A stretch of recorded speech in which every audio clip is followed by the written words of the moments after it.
اتطلبت مني في كذا فيديو وبجد حسيت ان هو ده وقتها. عملتها لكم النهارده ويا ريت كل اللي طلبها مني يشوف الفيديو، وخصوصا القمر اللي طلبتها مني اخر مره. اخر فيديو كنت عامله كيكه الزبادي، فطلبت مني كيكه الذره او هريسه الذره. النهارده عاملاها بطريقه حلوه جدا يا جماعه، خطيره، وكانت ريحتها تحفه. بصوا عامله ازاي، هشه واسفنجيه كده ومش مفروله ولا اي حاجه، ومش قادره اوصف لكم بقى الطعم حاجه تانية خالص. يلا نسمي الله ونصلي على رسول الله، ندخل نشوف الطريقة. بسم الله الرحمن الرحيم. أول حاجة جهزت طبق غويط وهبدأ أنخل كوباية وربع من الدقيق الأبيض. كوباية وربع من الدقيق الأبيض هنخلهم بالشكل ده. لازم أنخل الدقيق عشان أدخل فيه هوا كده وأي تكتلات في الدقيق تفك معايا. وهنا بقى عندي دقيق الذرة الأصفر، ده يا جماعة ده الأساس، بتتعمل بدقيق الذرة الأصفر. جبت برضو كوباية وربع من دقيق الذرة الأصفر، بنخله برضو بنفس الشكل بالشكل ده. يعني كوباية وربع من الدقيق الأبيض وكوباية وربع من دقيق الذرة الأصفر. تمام، بنخلهم كده على بعض.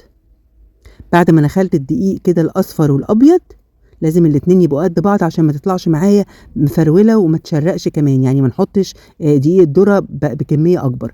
دلوقتي بقى نزلت بكيس من البيكنج باودر أو ظرف من البيكنج باودر وذرة من الملح. هخلط بقى المواد الجافة دي مع بعض كويس جدا وبعد كده أحطها على جنب. بصوا بخلطها كده وبقلبها كويس جدا مع بعض. تمام كده زي الفل. جبت بقى شفشق الخلاط وهبدأ انزل في الخلاط بتاعي ب3 حبات من البيض، والبيض طبعا يكون بدرجة حرارة المطبخ. هنزل عليهم بقى بظرف كده او كيس من فانيليا البرتقال، وده يا جماعه بجد حاجه حلوه جدا، بيخلي لي الطعم كده كاني حاطه برتقال، وطعمها حلو جدا وريحتها كانت خطيره. هنزل كمان عليهم بكوبايه من السكر، علبه من الزبادي او 3 معالق كبار من الزبادي. علبه الزبادي دي بتخليها لي هشه وتخليها لي طعمها حلو جدا. وبعدين هنزل كمان بكوبايه الا ربع من الزيت. تقدري تحطي سمنه على زيت او زبده على زيت، انا بستخدم زيت بس. نفس الكوبايه اللي عايرتي بيها الزيت بنزل كده بكوبايه من الحليب. تقدري تستبدلي كوبايه الحليب دي بعصير برتقان وهتبقى حلوه جدا. هضرب بقى المكونات دي مع بعض كده مره واتنين وتلاته لغايه كده ما احس ان السكر داب وكمان المكونات كلها كده دابت مع بعضها. هنزل بقى بكل سوائل على الدقيق بتاعي بالشكل ده. تمام، هبدأ بقى أقلب كل المكونات مع بعض كده بالمضرب السلك العادي، كلها كده أقلبها مع بعض وأخلطها مع بعض وأقلبها مع بعض في اتجاه واحد بالشكل ده. مش قادرة أوصف لكم ريحتها عامل إزاي، ريحتها حلوة جدا، ريحة فانيليا البرتقال وعلبة الزبادي مع بقية المكونات يا جماعة مخليها بجد حلوة قوي. سكرها مظبوط وكل حاجة فيها حلوة جدا. ده بيبقى قوامها، يعني قوامها مش بيبقى تقيل، قوامها بيبقى بالشكل ده عشان تطلع هشة وخفيفة معاكي. جبت بقى قالب البايركس، القالب الحجم الوسط، دهنته كده معلقه من الزبده، وهبدا انزل كده بكل الكيكه بتاعتي. بصوا قوامها عامل ازاي. هنزل كده بكل الكيكه بتاعتي بالشكل ده، يا دوبك بس دهنتها دهنه بس بالزبده. ممكن تستبدلي اي قالب بايركس بصينيه مقاس 26، يعني المقادير بتاعتي دي مناسبه جدا لصينيه مقاس 26.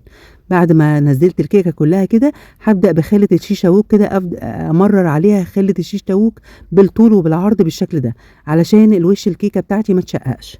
بعد ما اخلص بقى الحركه دي هدخلها فرن ساخن على درجه حراره 180 لمده 45 دقيقه بالظبط. بتطلع معايا بالشكل الخطير ده. بصوا لونها عامل ازاي، لونها من فوق زي من تحت، حلوه جدا يا جماعه، وكانت ريحتها في الفرن بجد كاني عاملاها بالبرتقال، يعني فانيليا البرتقال دي بجد حاجه ناجحه جدا حلوه قوي. بصوا بقى هسيبها تبرد كده حوالي 10 دقايق او 15 دقيقة، وبعد كده هبدأ اقطعها على طول. ريحتها تحفة وكلها مظبوطة. بصوا عاملة ازاي، هشة جدا واسفنجية ومظبوطة قوي. بصوا بقى هنقطعها بالشكل ده. بصوا قد ايه هشة وانا بقطعها، تحفة يا جماعة، خطيرة. تمام، بعد ما نقطعها كده بالشكل اللي حضراتكم شايفينه، هوريكم بقى خرطة. بصوا الخرطة عاملة ازاي، بصوا لونها من جوه، لون طبعا دي الذرة الاصفر مع الفانيليا البرتقال مديها لون اورانجي كده من جوه. وبصوا اسفنجية ازاي ومش مفرولة ولا اي حاجة، مع انها هي هنا كانت سخنة كمان. بصوا بقى انا بحب قوي اطلع الخرطة اللي في النص لاني بحبها جدا. بصوا بقى كده هنطلعها واحدة واحدة، هوريكم بقى هي قد ايه هشة جدا. بصوا عاملة ازاي، بصوا الخرطة ما شاء الله شكلها تحفة، وشبه كده الكيكة اللي بيجيبوها في الاعلانات في التلفزيون، بجد يا جماعة حلوة جدا. بصوا عاملة ازاي، هنقطعها كده مع بعض عشان اوريها لكم من جوه. بصوا قد ايه هشه واسفنجيه، وبصوا بتطلع دخانه، يعني هي كانت لسه سخنه. مش قادره بقى اوصف لكم طعمها، كده خطيره جنب كوبايه شاي بحليب في الجو اللي بدا يعني الجو بدا يشتي كده، في الجو دوت مناسب ليها جدا. حلوة أوي يا حبايبي، ومغذية ومفيدة جدًا، وكمان خفيفة أوي، خفيفة جدًا وطعمها في منتهى اللذاذة. بُصّوا عالية قد إيه. أتمنى النهارده الفيديو والوصفة والطريقة تكون عجبتكم، نفذوها يا جماعة بنفس الطريقة وبنفس المقادير والمكونات دي، هتعجبكم جدًا، وأي حد مش بيحب كيكة الذرة أو هريسة الذرة هيعشقها بالطريقة دي. ما تنسوش بقى يا حبايبي لايك كتير للفيديو عشان الفيديو يوصل لأكبر عدد، تعليق حلو منكم، تعليقكم بيفرحني جدًا، وشير كمان كتير للأصدقاء عشان الكل يشوف الطريقة والوصفة الجميلة دي وينفذها. أترككم في رعاية الله، والسلام عليكم ورحمة الله وبركاته.